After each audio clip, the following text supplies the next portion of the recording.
जी नमस्कार, स्वागत है आप सभी का हमारे चैनल सी टेट अधिगम में।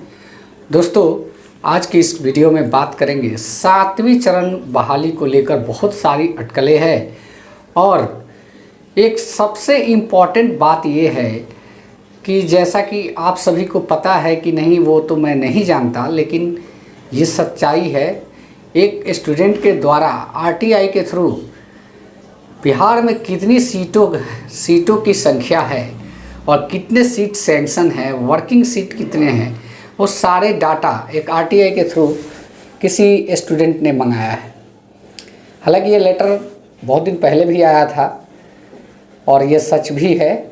बहुत सारी सीटें रहने के बावजूद भी शिक्षक बहाली प्रक्रिया अभी तक नहीं हो पा रही है। पता नहीं गवर्नमेंट की इस पर क्या मानसा है, हम तो इसको क्लियर नहीं कर सकते।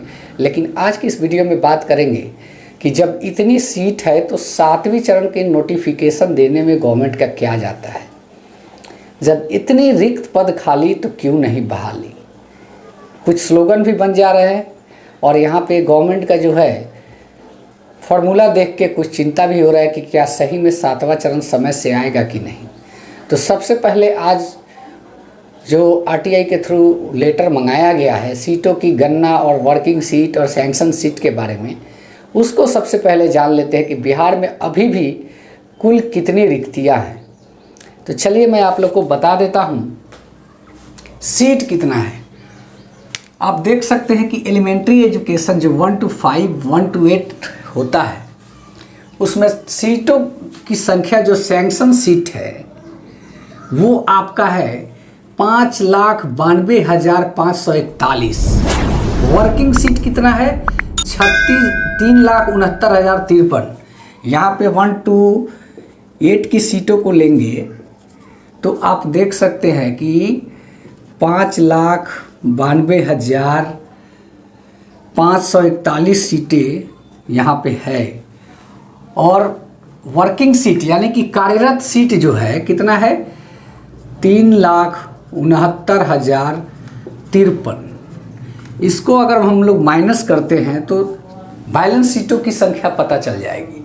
सब पता करेंगे, टोटल सीट कितना है उसके बाद बात करेंगे। दोस्तों, ये बहुत ही गहन मैटर है, इसको अच्छे से समझने की ज़रूरत है, क्योंकि गवर्नमेंट किस प्रकार से हम लोग को शिक्षक बहाली से बरगला रही है।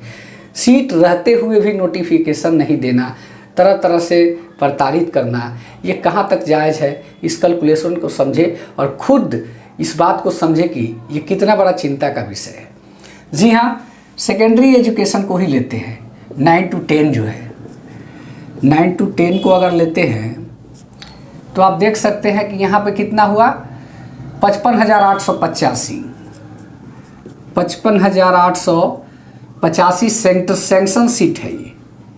इसमें अगर आप माइनस करते हैं 32,630, 32,630 है ना,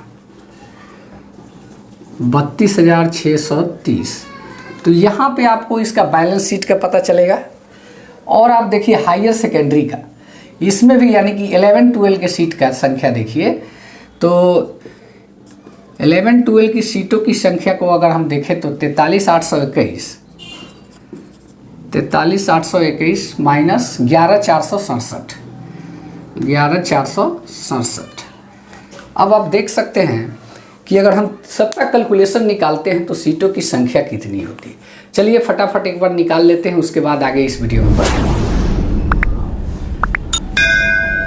जी हाँ, अब आप देख सकते हैं कि अगर 1 to 5 के सीटों को जो सैंक्शन सीट है, ये सैंक्शन सीट है, ये वर्किंग सीट है, ये सीटों की संख्या को अगर घटाते हैं तो यहाँ पे बैलेंस सीट जो आ रहा है 2,22,488। जी हाँ, इतने बैलेंस सीट है, ये बैलेंस सीट है। और यहाँ पे 9 to 10 का देखिए 55,885 जो सैंक्शन सीट थे, इसमें से अगर आप वर्किंग सीट को घटाते हैं तो 23,255 ये बैलेंस सीट है।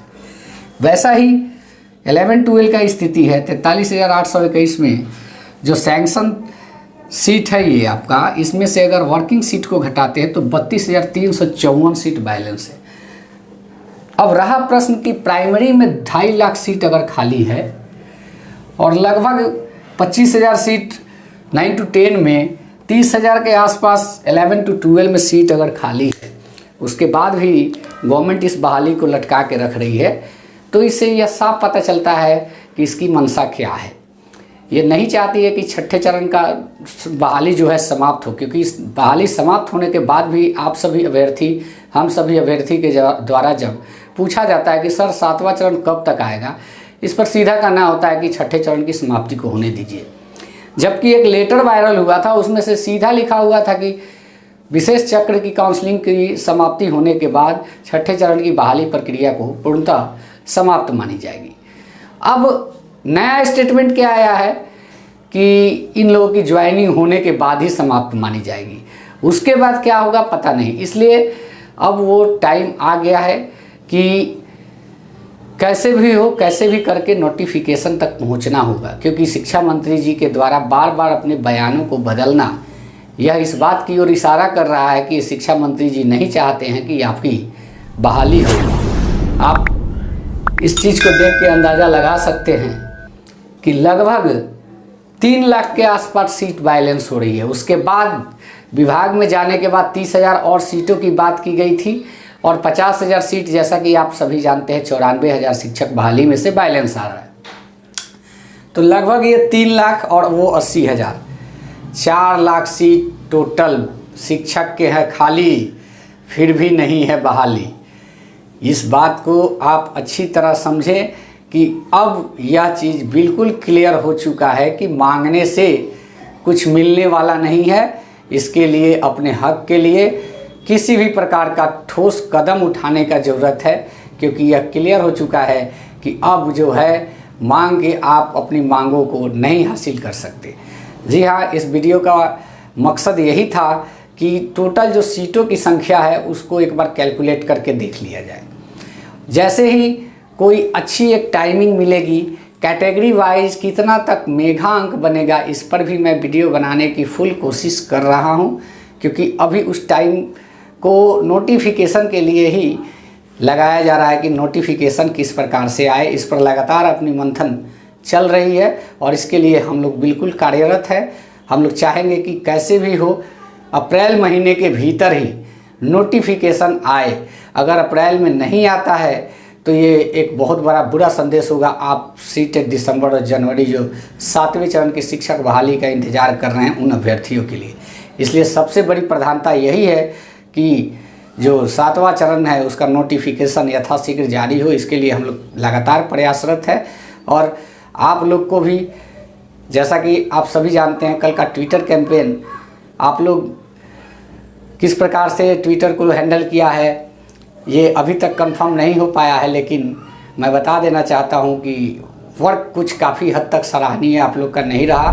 सहयोग में कमी कुछ नहीं होनी चाहिए, सहयोग लगातार करते रहिए। अगर इस तरीक़ा से आप लोग मायूसी के साथ अगर छोड़ेंगे तो कहीं ना कहीं ये चिंता का विषय होगा। इसलिए आप लोग से हाथ जोड़कर विनती है कि अपने हक के लिए आगे आए और सबका साथ सबका विकास जो कहते हैं उस नारा को बुलंदी के साथ बरकरार रखा जाए, तभी जाके कुछ होने वाला है। अगर आपका साथ नहीं मिलेगा तो नोटिफिकेशन क्या, एक पत्ता तक भी नहीं हिलाया जा सकता। नोटिफिकेशन तो बहुत दूर की बात है, इस बात को आप अच्छी तरह समझ भी रहे हैं। उसके बाद भी आप लोग इस प्रकार की चूक यह आप लोगों से उम्मीद नहीं होती है।